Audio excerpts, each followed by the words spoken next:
Hi everybody and welcome to Mark Overanalyzes Film. This is sadly the final episode of Season 3, so today it's time for a big swing.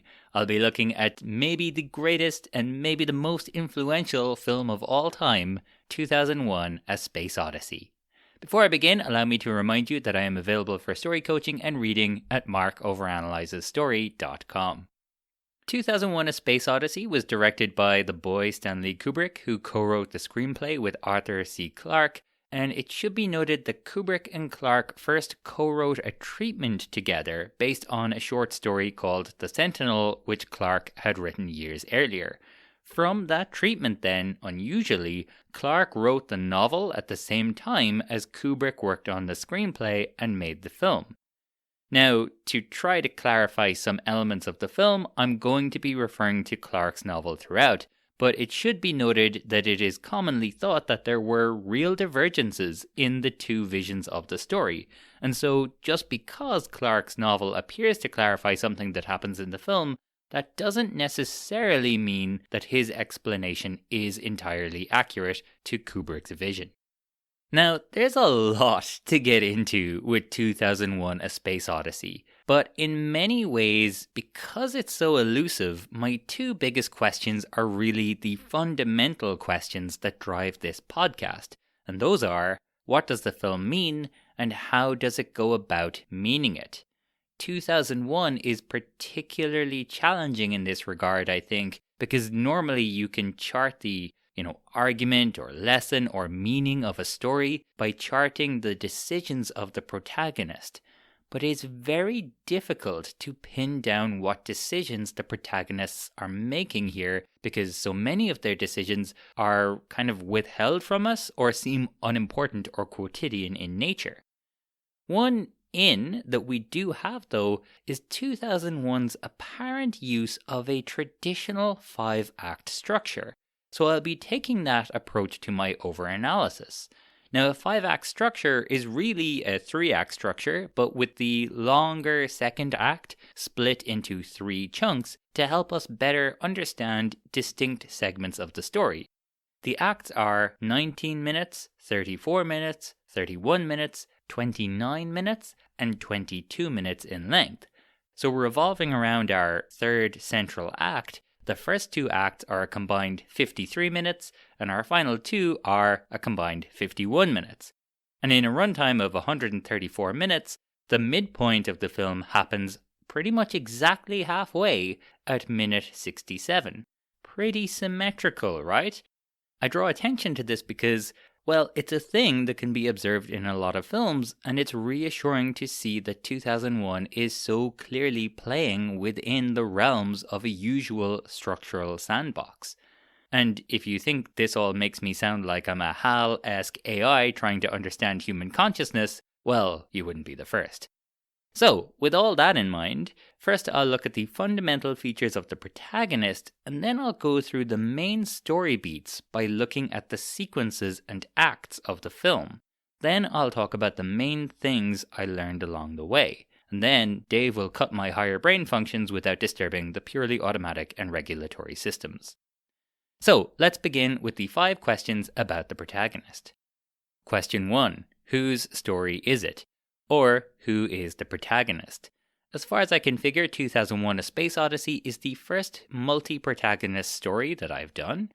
What that means is that rather than the thematic argument or, the lesson of the story being invested entirely in one character's arc, the flow of the story is at different times conveyed through different people, but that thematic argument or central message or lesson or whatever remains consistent across the characters. So in this case we have 3 protagonists. In the novel and the script, the man-ape that we follow in Act 1 is called Moonwatcher. Then in Act 2, we follow scientific specialist Haywood Floyd. And finally, for the bulk of our story, we follow astronaut Dave Bowman. Question 2, what is their life dream? Life dream here refers to what it is that the protagonist wants or is aiming to do when the film begins and the story has yet to properly start. And this is where it gets exciting, because all of these individuals end up exploring new knowledge, but when we join him, Moonwatcher's life dream is simply to survive, and at the beginning of our story, that is looking like a tall order. Question 3, what is their want? Want here is what the character or characters is trying to achieve throughout the middle part of the film, from the moment they really begin their journey until the moment that they are at their most defeated. The whole point of this is really to give the character something to do and to give shape to the story. As such, the want is a SMART goal, in that it is specific, measurable, achievable, relevant, and time-bound. And for all that 2001 A Space Odyssey appears to mess with the form, this is actually pretty clear. At minute 19, we meet Floyd as he attempts to collect information on the monolith on the moon. At minute 112, Dave arrives at Jupiter. While Dave might not have been aware of the details, his and Floyd's want is to complete the mission they've been assigned, and that mission is to find out what the purpose of the monolith really is, and perhaps even more importantly, who put it there. Question 4, what is their need?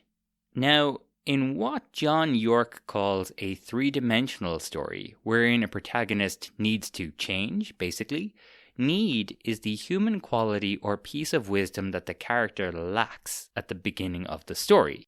In a two-dimensional story, though, wherein a protagonist needs to stay the same against tremendous pressure, need is the human quality or piece of wisdom that the character has at the beginning and must maintain throughout. And this is a big question.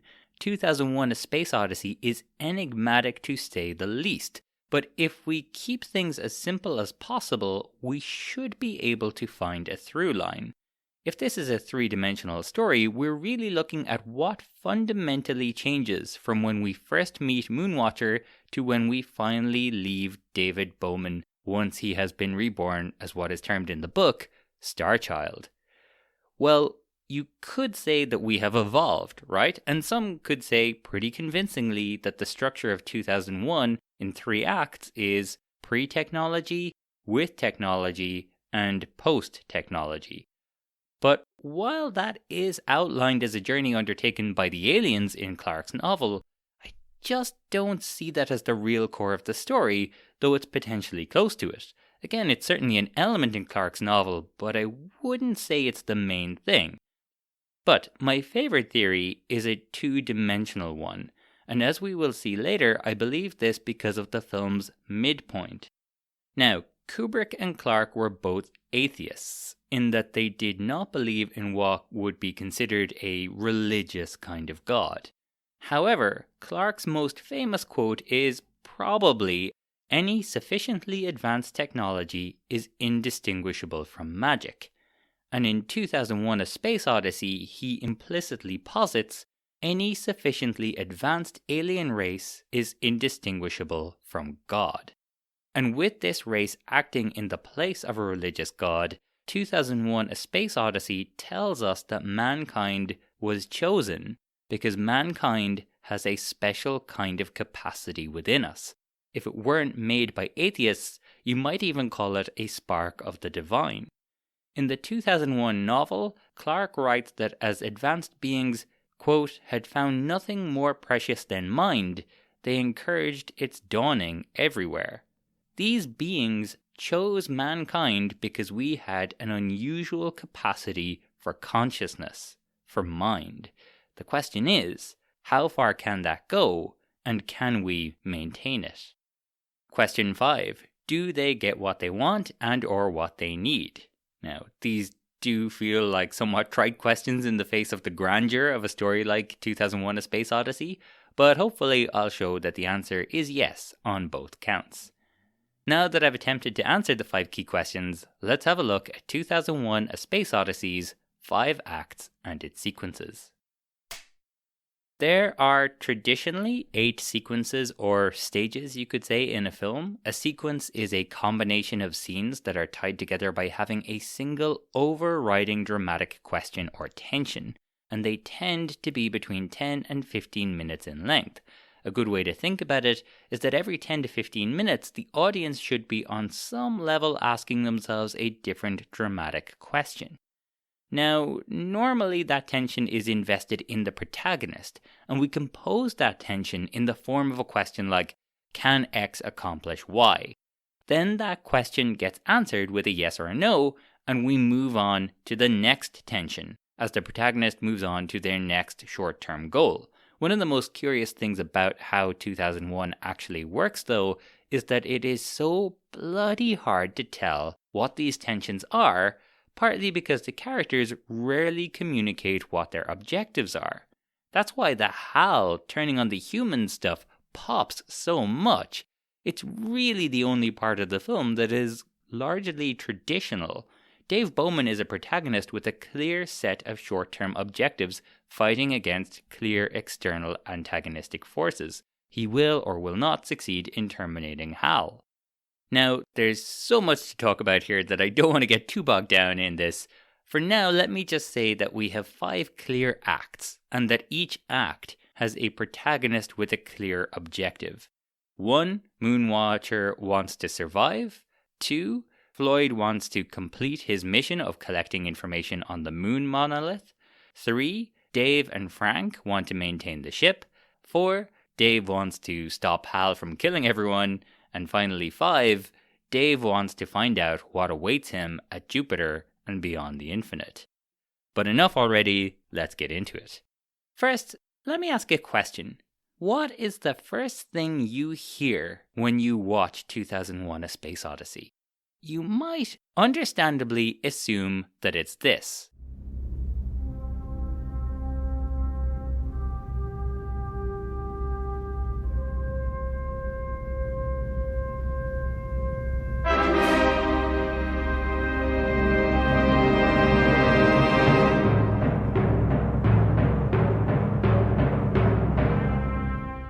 But for most of you, that is not the case. If you see the film in a cinema or on DVD, you will actually have a black screen playing this.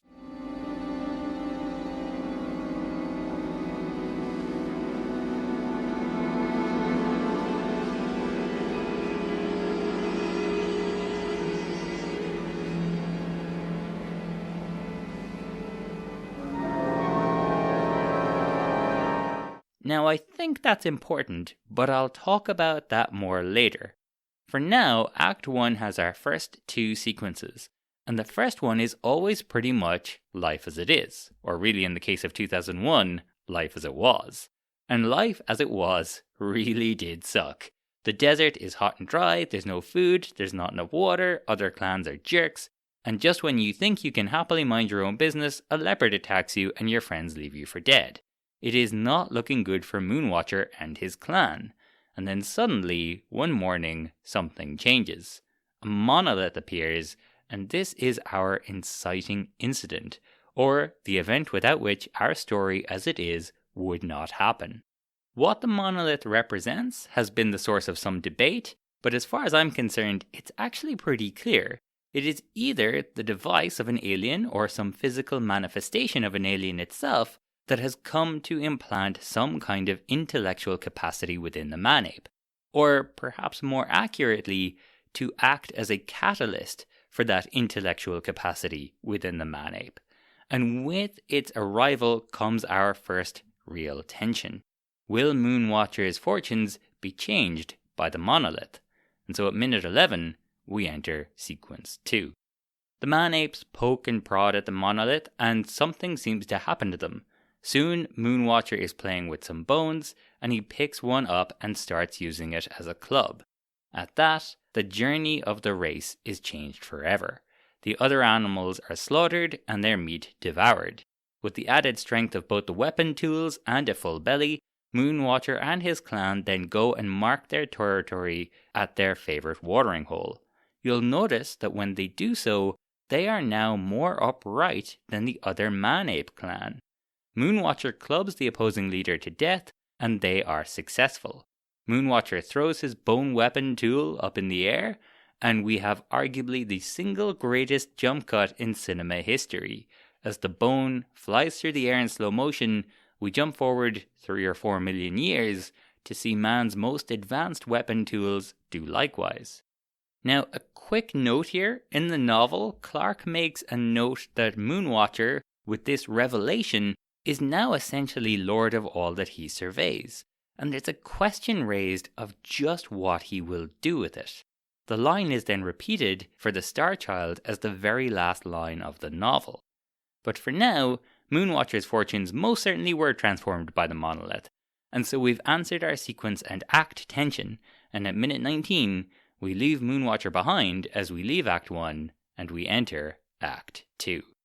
Act 2 begins with Sequence 3, the first attempts to solve the problem.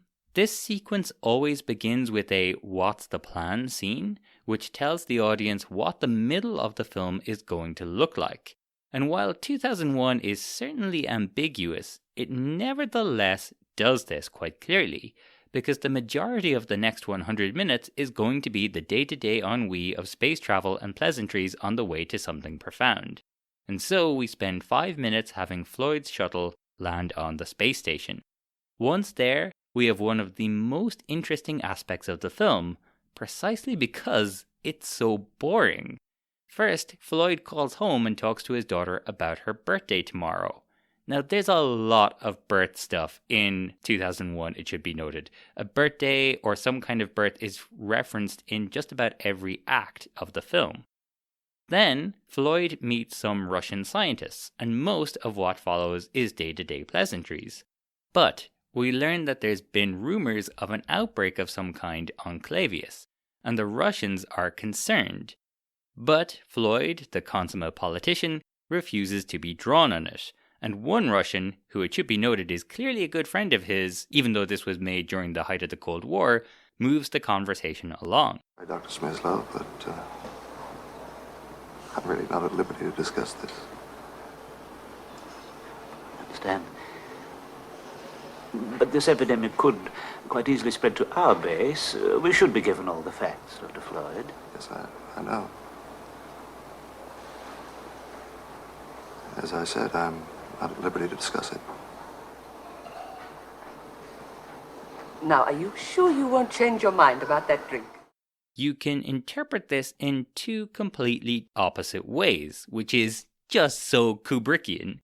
Either we are still man-apes fighting over territory in subtler ways, or we have undergone 3 million years of evolution and we no longer shriek at each other.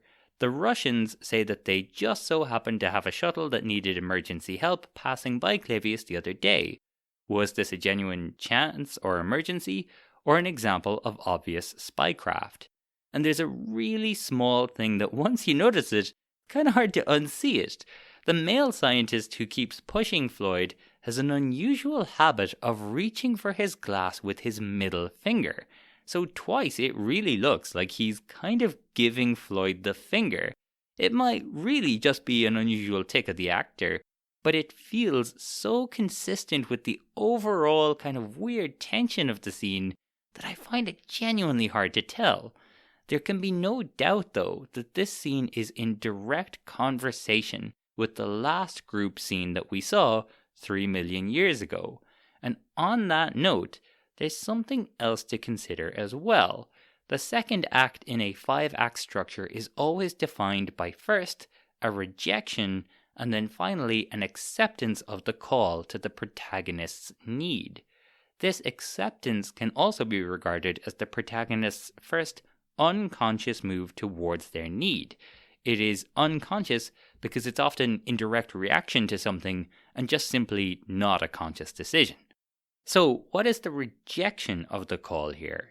Well, it could be the fact that Floyd spends so much time sleeping while surrounded by the majesty of space travel, or the fact that he stops his mission to go and call his daughter, or it could be that mankind exhibits its old traits and gives in to fear, secrecy, and possessiveness by refusing to share a valuable resource. In this case, the information of what they have found at Clavius.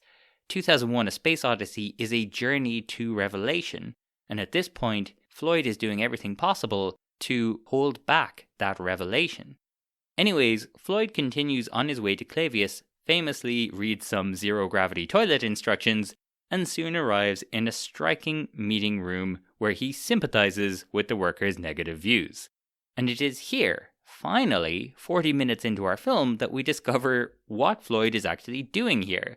There is no outbreak, but some kind of truly significant find that called for the cover story. Once again en route, we discover that they found something which was almost certainly placed there by aliens, and we soon see that it's another monolith.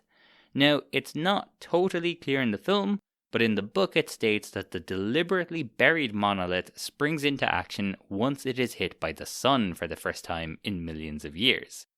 The astronauts are deafened by a high-pitched tone, and they don't know it yet, but they are being summoned to Jupiter.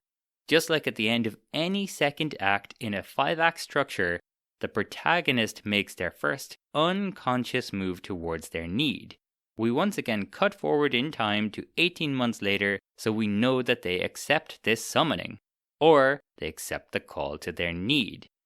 And so, at minute 52, we end Act 2, and we enter Act 3.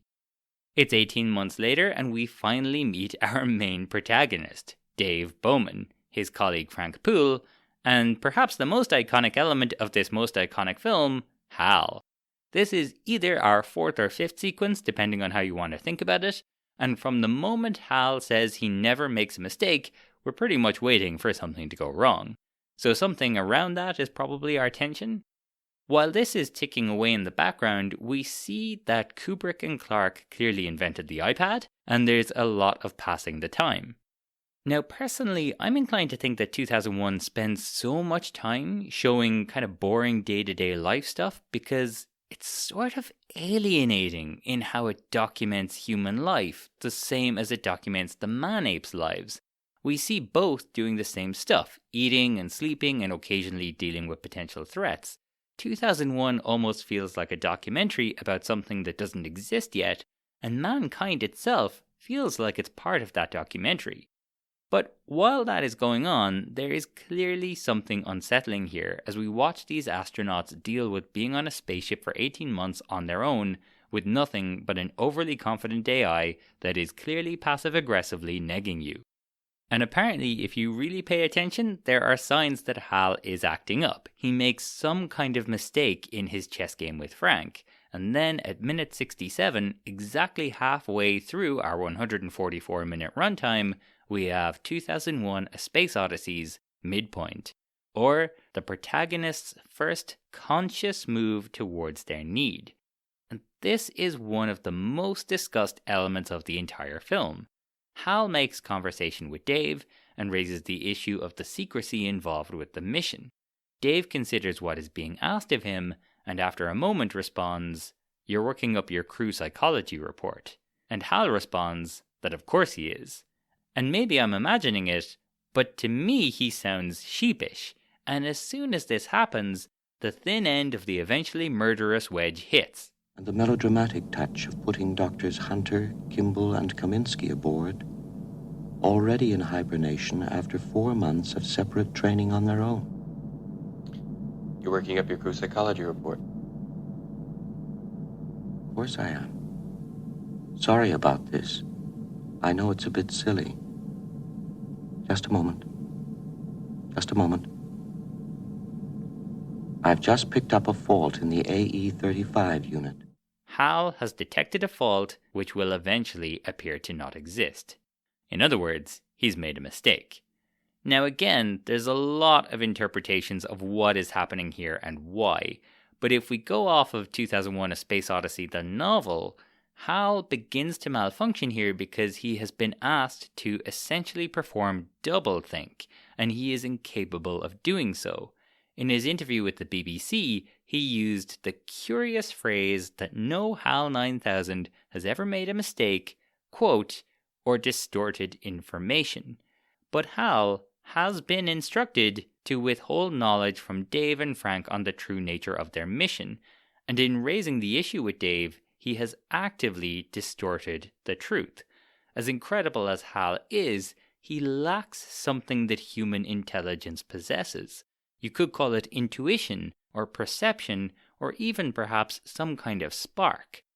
So why is this the first conscious move towards the protagonist's need then? Well, you could interpret it a couple of different ways. It could be that this is what triggers Dave, and therefore humanity, to maintain the human spirit against the threat of technology.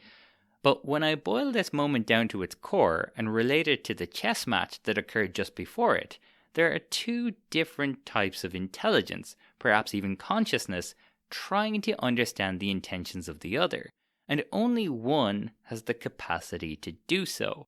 Hal would beat the humans at chess 10 times out of 10, but this is what makes us special. It is the incredible human capacity for the non-literal. Hal, for all his intelligence, does not have that capacity. Now, I don't like jumping around in the narrative, but this is the other thing to note in Floyd's meeting with the Russian scientists.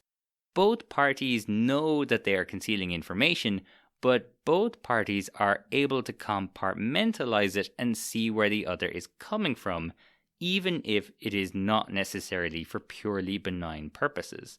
That meeting then could either be considered a refusal or an acceptance of the call, depending on your interpretation of what's going on.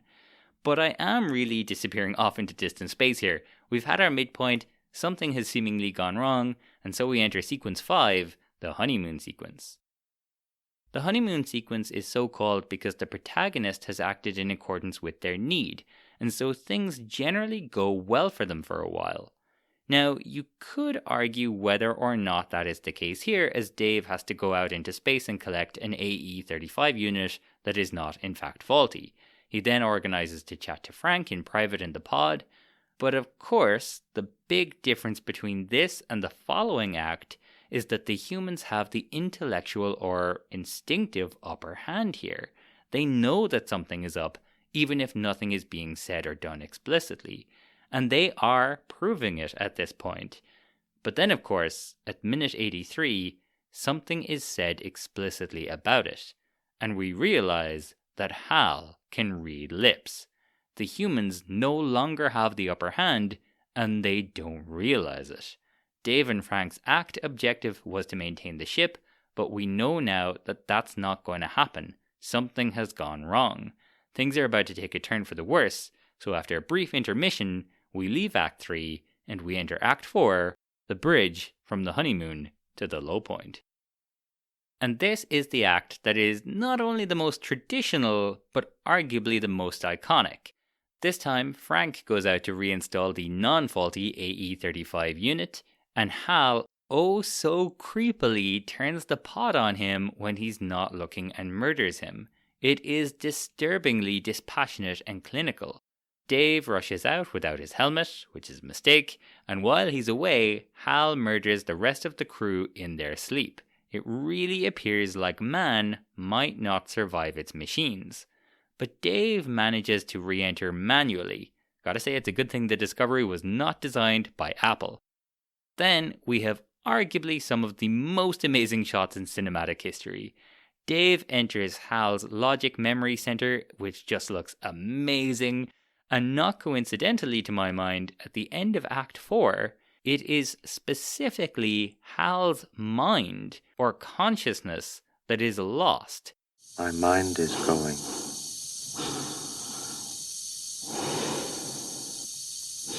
I can feel it.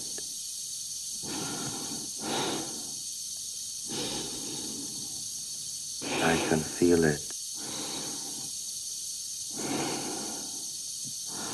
My mind is going.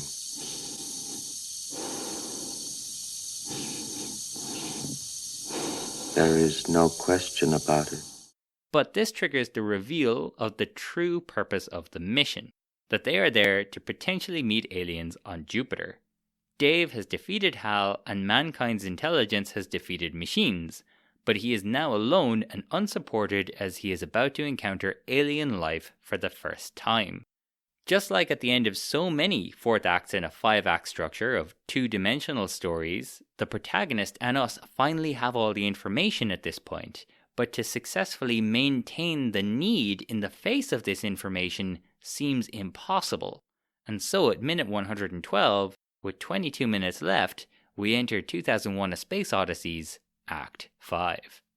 And that's when things get weird. Act 5 always has a false resolution and a true resolution, and man alive, I would pay any amount of money to watch the false resolution in IMAX at just about any given moment. It is amazing. and perhaps more than any other single sequence ever filmed, it needs to be experienced. It cannot adequately be described. And it should be noted that in a captured piece of audio that you can find online, Kubrick himself says that if you explain it, it sounds kind of stupid. But to experience it, well, that's another story entirely. Dave leaves the ship to investigate the monolith floating in space near Jupiter. In the book, this monolith is called the Stargate. No relation. And you might notice that the lights on the Discovery are off. This is default resolution, and Dave knows he is not coming back.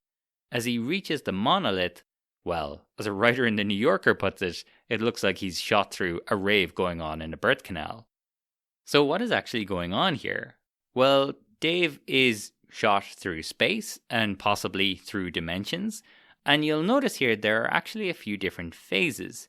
There's the first phase, which is the famous light show where it feels like you are being hurtled through space. Then there's a second phase which appears to contain a lot of kind of sperm, egg, and womb imagery, a suggestion perhaps of what is to come. Then 7 glowing diamonds appear above more lights. Now, I've heard that these are apparently like different gateways or paths through the universe that will take you to different places, and I'm not sure where that information comes from. There is certainly a chapter entitled Grand Central in the novel, but it's not quite described like this.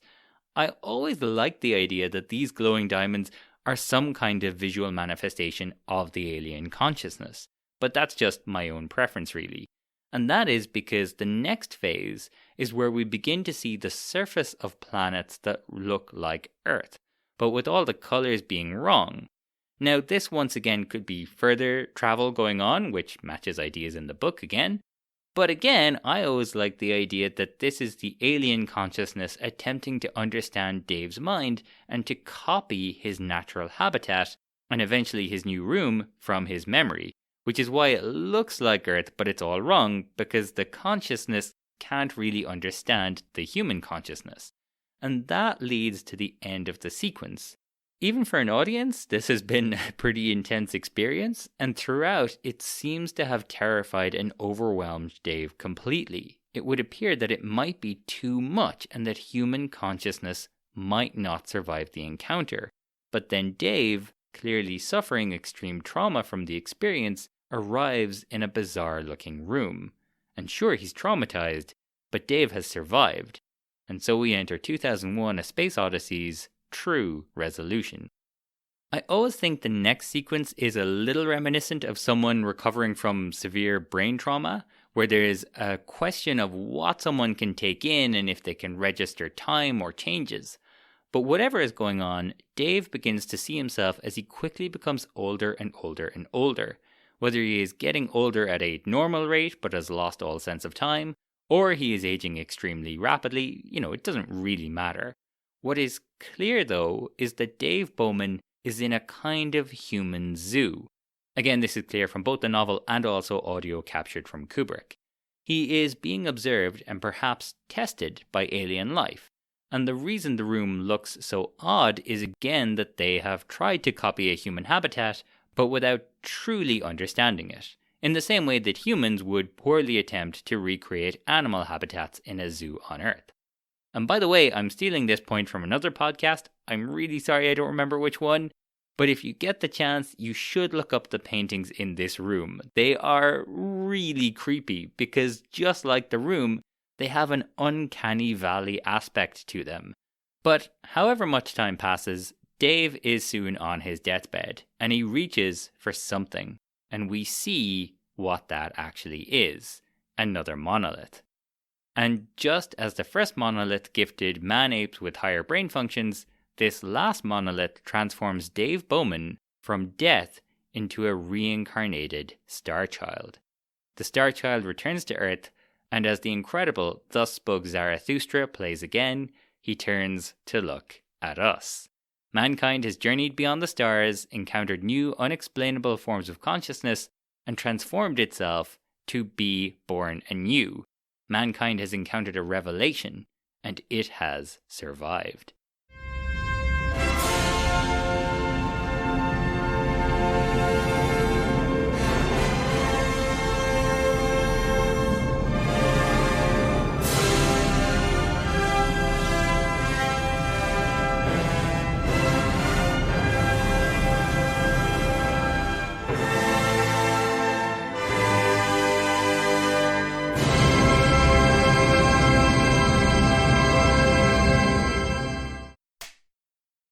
Jesus, where to start? There's something about 2001 A Space Odyssey that makes it feel like the monolith. It's so smooth and compelling and fundamentally unknowable. But what I'm fascinated by is what makes it so fascinating. There's a tantalizing interview with Steven Spielberg you can find on YouTube where he talks about Kubrick. And I just so wish I could ask him about it. He says a couple of things of particular interest. First, that Kubrick was interested in, quote, changing the form. And Spielberg said, "Didn't you do that in 2001? To which Kubrick responded, "Just a little bit, but not enough." And I so desperately want to know what they mean by that. What does it mean to change the form, and in what way did he do it in 2001? Secondly, he says that the way Kubrick told stories was antithetical to the way to which we are accustomed. And again, I just really want to know what he means by that. So, what I find interesting is how 2001 A Space Odyssey works in terms of storytelling. I think it, broadly speaking, adheres to the principles of story structure. There is, to my mind, a pretty clear, pretty traditional 5-act structure. There's a clear inciting incident, there's a journey that starts at the beginning of Act 2, and that is embraced fully at the first unconscious move at the end of that act. There is a midpoint that is very open to interpretation, but again, I feel personally works pretty well within the framework of understanding that I have for this film as a first conscious move towards their need. If the first unconscious move works as a call to revelation, this first conscious move is an awareness that it is our minds alone that are ready for the revelation, or perhaps it's a sign that our minds have the flexibility and adaptability for this revelation. Act 4 threatens this like any Act 4 would, leading to a low point where it's hard to fathom anywhere for our protagonist to go, and this in turn leads to the false resolution where it looks for all the world like the human mind might not be able to handle what it is experiencing. And this gives way to the true resolution. It does handle it, it embraces it, and it experiences revelation. This is what provides us with our ecstatic final moments. But there are other aspects which are more unusual, reasons why it remains so elusive and hard to pin down. It's not just that this film is, deliberately paced, it's that it seems to belie our understanding of what drives story, namely dramatic tension. My great tutor, Mary Kate O'Flanagan, defined dramatic tension as somebody wants something badly and is having great difficulty getting it. But that's not really the case in 2001 A Space Odyssey, or at least for large chunks of it, at least not as far as I can see. And so, here's where I start to get highfalutin. There's something about 2001 A Space Odyssey that's very hard to pin down, but it seems to speak, to the viewer more directly than most. The protagonists here represent mankind, and the tensions of the story are rarely invested directly in the protagonists, but in us. Floyd knows what he's doing, but we don't. He's thoroughly uninterested in space travel, but we are gradually being shown how it works, as if 2001 was an old-school documentary about something that didn't exist yet. There is so much information so gradually revealed to us in 2001 A Space Odyssey, which means that the protagonist's journey to revelation is our own. What Dave Bowman sees through the Stargate is represented directly to us. Just as Dave struggles to take in what he is experiencing, Kubrick explicitly aimed to take us on a journey that would bypass our conscious minds. This also explains why Dave and Floyd are so flat as characters, because they are supposed to be just, people or avatars that we can invest ourselves in. They don't really need strong characteristics because they're just supposed to represent us. One final note on this: when I overanalyzed In the Mood for Love, I talked about the cinematic technique known as décollage, which is, as I understand it, basically anything outside of a shot or frame or scene that provides that shot or frame or scene with meaning. Now, that can encompass a lot of different stuff, but one of the most common tricks the film uses is that it will repeat some shot or technique or piece of music from an earlier shot to confer meaning on a later shot, or vice versa. There's a lot of examples of this in 2001. For example, the fact that Dave's face is always at an angle or reflecting screens in front of him. Any close-up of Hal is always completely stable, straight on, and uncluttered. It makes Hal seem so in control and powerful. But, most interestingly to me, as I said right at the start, the first piece of music you will hear in 2001 A Space Odyssey is not the piece of music you might think. It is in fact a piece of music you will hear 3 times during your viewing. Once for the overture at the beginning, over black, once during the interval, and finally during the trip through the Stargate, the journey to Revelation. Now maybe it's a coincidence, maybe I truly am overanalyzing here, but it seems appropriate that our entry into 2001 A Space Odyssey is referenced by Dave Bowman's entry Beyond the Stars and to Revelation. The film itself feels like the Stargate. 2001 A Space Odyssey, more than any other film I can think of, really feels as though the medium is the message. The film conveys, without telling us, that there is something profound in the universe and mankind's place within it. 2001 A Space Odyssey is a revelation. What we do with it is up to us. This has been Mark Overanalyzes Film on 2001 A Space Odyssey. That's it for Season 3. I'll be back in September for Season 4. If you enjoyed this episode and or this season, please do like and share the podcast. It really is a huge help to the show. A special thanks to Mary Kate O'Flanagan, as always, who taught me everything I know about film, including these methods. Thanks for listening, take care of yourselves, and see you soon.